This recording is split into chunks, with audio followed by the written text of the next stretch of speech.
आज मौसम तो बढ़िया रंगीन है साढ़ू, आज मौसम तो बढ़िया रंगीन है साढ़ू। आना बैठ के एक संग पीबो दारू, आना बैठ के एक संग पीबो दारू। जब दारू के नशा हो ही चढ़ना शुरू, नाच नाच के गाबो जी तुरुरुरु, नाच नाच के गाबो जी तुरुरुरु।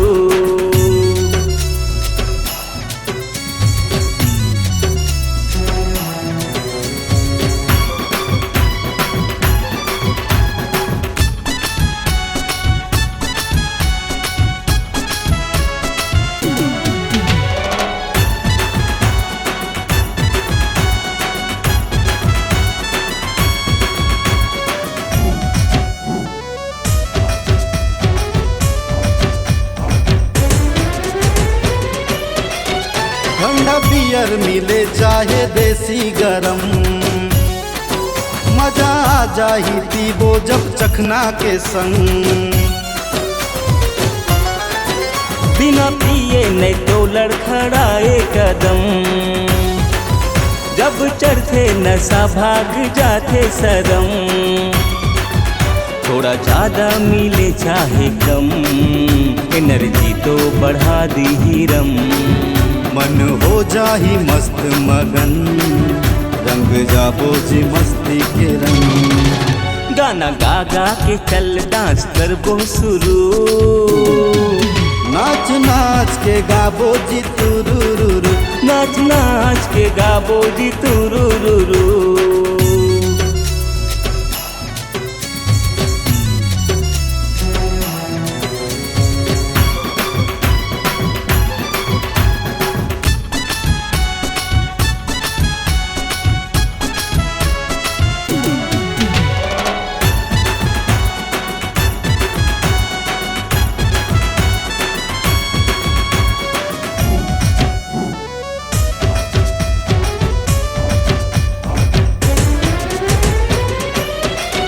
नाच बो झूम के औ गाबो झूम के, चढ़ाबो आधी बोतल पौआ चूम के।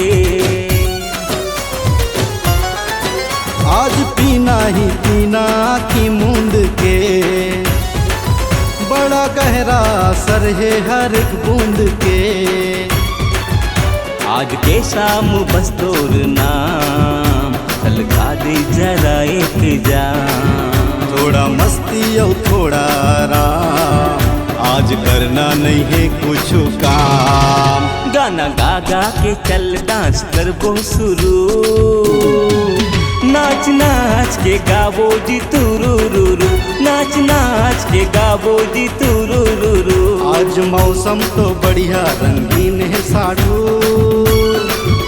आज मौसम तो बढ़िया रंगीन है साढ़ू। आना बैठ के एक संग पीबो दारू, आना बैठ के एक संग पीबो दारू। जब दारू के नशा हो ही चढ़ना शुरू, नाच नाच के गाबो जी तुरुरुरु, नाच नाच के गाबो जी तुरुरुरु।